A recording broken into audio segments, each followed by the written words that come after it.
munaasabad casho sharaf iyo dhiirigelin iskugu jirtay oo ay soo qaban qabiyeen qurba joogta iyo aqoon-yahanka u dhashay maamulka magaalada Togwajaale ayaa ka qabsoontay Hotel Green Palace ee magaalada Jigjiga. Munaasabadan casho sharafta iyo dhiirigelinta iskugu jirtay oo ay ka soo qayb galeen mas'uuliyiinta ugu sarreeyay maamulka magaalada Wajaale oo horkacayo amaayirka maamulka magaalada Wajaale Engineer Mukhtar Abiib, madaxa xafiiska ciyaaraha maamulka magaalada Togwajaale Mudane Xaamud Xuseen Ducaali, qurba joogta iyo aqoon-yahankiisa qaban qaabiyay munaasabadan casho sharafta xulka ciyaaryahanada maamulka magaalada Wajaale iyo marti sharaf kale. ugu horeeyna waxa halkaasi ka hadlay qaar kamid ah qurba joogta iyo aqoon-yahankiisa qaban qaabiyay munaasabadan casho sharafta iyo dhiirigelinta iskugu jirtay ee loo qabtay ciyaaryahanada maamulka magaalada Wajaale, isla markaasna halkaasi ka soo jeediyay hadallo dhiirigelin iyo dardaaran xambaarsan. ugu horeyn waxaan u mahadnaqayaa ciyaartooyga sida quruxda badan ee u ciyaaray madal looga baahnaa aad iyo aad noogu sharfay intii gudaha ku jirtay waxaan noo dheereed annaga maadaama magaaladii ka soo jeedno mar walbana maaragtay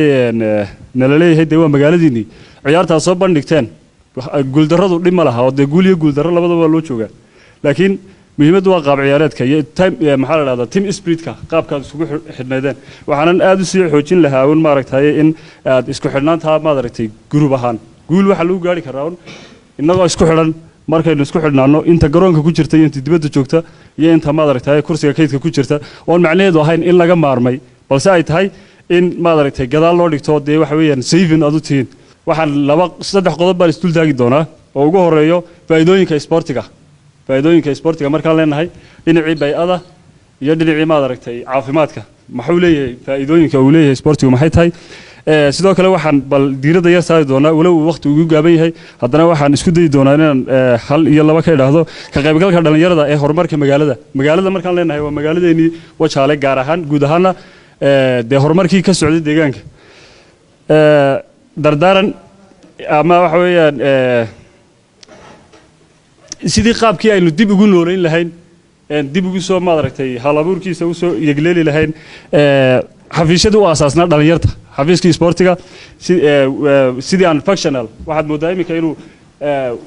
somewhat dysfunction ama shaqooyinkiisii qaybo ka mid ah gabay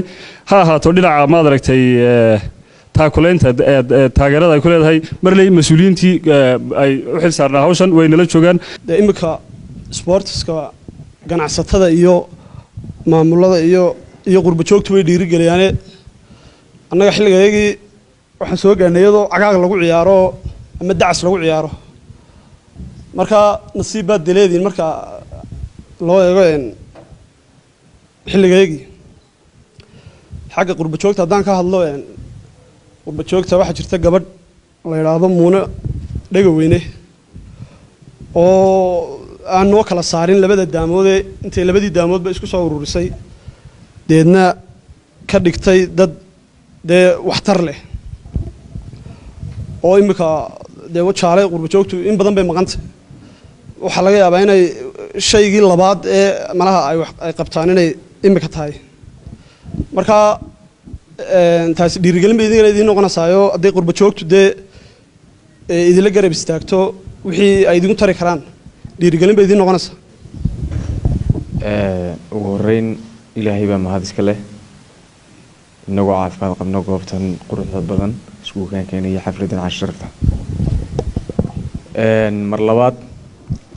waxaan doonayaa inaan u mahadceliyo anigoo magacaygu yahay Faad Axmed Cumar ahna tababarii koowaad ee xulka maamulka magaalada Togwajaale. qurba joogta garatay dhalinyaradoodii inay dhiirigeliyaan casho sharafta u fidiyey. marka labaadna waxaan u mahadcelinayaa maamulka magaalada Togwajaale ugu horeeyo Engineer Mukhtar Abiib, madaxa xafiiska dhalinyarada iyo ciyaaraha Xaamud Xuseen, Maxamuud waa bari madaxa xafiiska maaliyadda. bacda salaan iyo mahadcelin kadib waxaan nahay horta kulli xulkii maamulka magaalada Togwajaale oo anigu afkooda ku hadlayo macalinkoodii koobaad ahay. state baan soo gaarnay alxamdulilah meel fiican baan nimid. kulli kubadduna waa barcad iyo barmadow, maalinna waad guulaysan oo way kaa farxinaysaa, maalinna waad guul darraysanaysaa way kaa nixinaysaa. waxba anagu ma aragno guuldarrada laakiin waxaa wax weyn oo ah inaanu sharaftii magaalada ilaalino oonu meel fiican gaadhsiino kubad wanaag iyo ciyaar wanaag aanu meesha la nimaadno annaguna aanaan taa isbidayne dadku noo sheegayaan ciyaartooygana waxaan ku dhiirigelinayna inaanay isdhiibin oy dadaalkooda halkaa ka sii wadaan oo insha allah maanta haddii ay guuldarrayseen berito holay guushu imanaysa markaad tan ku samirto waa qasabta kale way imanaysa markaad tan dadaasho eed hadho berito hole casharadii aad ka baratay baad saxaysa marka had iyo jeer waxaan ku dhiirigelinayaa dhallinyarada oo dhan intan oo keliya halkan fadhida maaha inta kale magaaladii ku hadhay ee aan nasiibka u helin inay yimaadaan ay magaaladii dhabar ku soo qaadaan ay matalaan inay iyaga laftoodu dadaalka halkaa ka sii wadaan geestiisa waxaa isna munaasabadan casho sharafta ka hadlay madaxa xafiiska ciyaaraha ee maamulka magaalada Wajaale mudane Xaamud Xuseen Ducaale oo sheegay dadaalka iyo firfircoonida ay muujiyeen intii ay ciyaaraha ku soo guda jireen xulka ciyaaryahanada maamulka magaalada Wajaale ugana mahadceliyay qurba joogta iyo aqoonyahan ka soo abaabulay munaasabadan casho sharafta iyo dhiirigelinta iskugu jirta ayaa jooga iyagana waxa leeyahay hambalyo ayaan leeyahay qolada iyaga maxaa la yiraahdaa ay qurba joogta dhalinyarada maaha markii koowaad ay ka soo qayb qaataan horumarka magaalada waa markii koowaad waxay ka soo qayb qaateen oo ay qaadaan soo gaarsiiyeen dadkii ku waxyeeloobay dhismihii ku dumay Wajaale oo ay qaadaan soo gaarsiiyeen fara badan markii labaad waa kuwan ka soo qayb qaatay dhiirigelinta ciyaartooyga maamulka magaalada Wajaale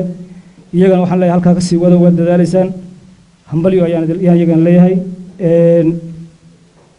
iyagu waxay ka kooban yihiin qurba joogtaasi laba kooxood bay ka kooban yihiin labada daamood way ka kooban yihiin markii ururka sameeysanayeen ay tala ahaan soo weydiiyeen waxay ku dhaadeen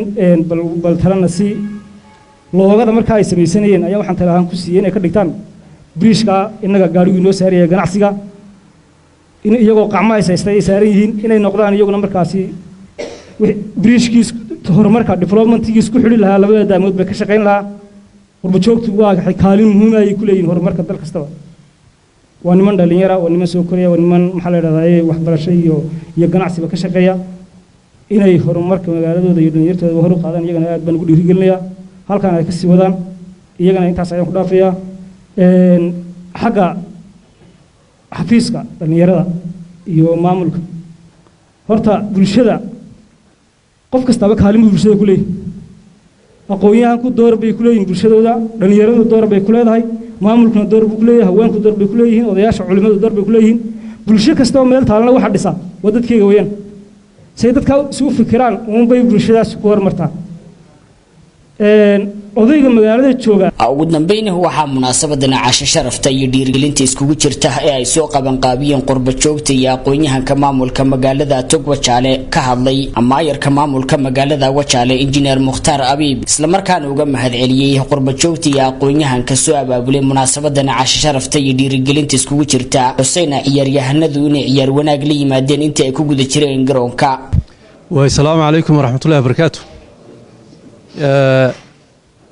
marka horeysa qurba joogtan ku horeysiin marka xigta mas'uuliyiinta kala duwan marka xigta xulka kubadda cagta iyo xulka orodyahanada maamulka magaalada Wajaale iyo taageerayaasha kala duwan marka ugu horeysa runtii aad baan ugu faraxsanahay inaan idinkala soo qayb galno casho sharaftan ay diyaariyeen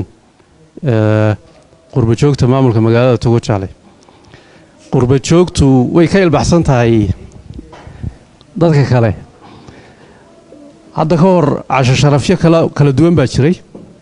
laakiin sidan oo kale looma soo agaasin iyagu maadaama ay ka ilbaxsan yihiin oo qurbaha ku soo barteen way shideen meesha marka aad bay u mahadsan yihiin runtii inay dhiirigelin idinka dhigaan maamulka magaalada Wajaale ama xafiiska dhalinyarada iyo ciyaaruhu runtii door laxaad leh ay ka qaateen qaybaha kala duwan hadday noqoto dhanka isboortiga, hadday noqoto dhanka hibada iyo halabuurka iyo dhaqankaba, iyo hadday noqoto hawlihii kale ee mutadawacnimadaba. hadda caawa waxaynu joognaa xafladda ama madashii lagu maamuusayay xulka magaalada ee dhinaca kubadda cagta. taasaynu u badan doonaa, laakiin xafiis marka la yidhaa, xafiisku runtii door lexaad leh ayuu ka qaatay dhinaca. hadda ka hor wuxuu qabtay tartankii hibada iyo halabuurka oo ayna qaban magaalooyinka kale, deegaanka xataa aan laga qaban. marka aad bay ugu mahadsan yihiin oo ay door lexaad leh ka qaateen. marka taa in la xuso xafiisku inuu si fiican u shaqaynayana la ogaado waa muhiim. ciyaaraha tartanka 8aad ee gobollada iyo maamul magaalooyinka waxaynu ka gaarnay heer fiican, baynu ka gaarnay runtii.